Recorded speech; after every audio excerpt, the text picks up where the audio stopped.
दादा तुम्ही सोबत करा ना मला, मी त्यांची भीती घालवतोय. अच्छा, भीती घालवतोय का? हा बाई, आता ट्रेन बंद आहे, मग ती सुरू होणार आहे.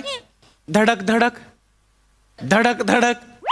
मी काय करतो, मला मनाला रमवायचं असेल ना तर ह्या धडक धडकच्या तालावर गाणी रचतो. अरे हो, म्हणजे आता बघा हा. धडक धडक धडक धडक धडक धडक धडक धडक. जातो मी गावी तडक तडक, खातो मी पापड कडक कडक. धडक धडक धडक धडक. सिग्नल लागलाय लाल भडक, तरी बी गाडी जाते धडक धडक धडक धडक धडक धडक. कसं बघा, आवडलं बाईंना. काय करताय? 500 रुपये परत घेतोय. ही रचना आहे तुझी, धडक धडक.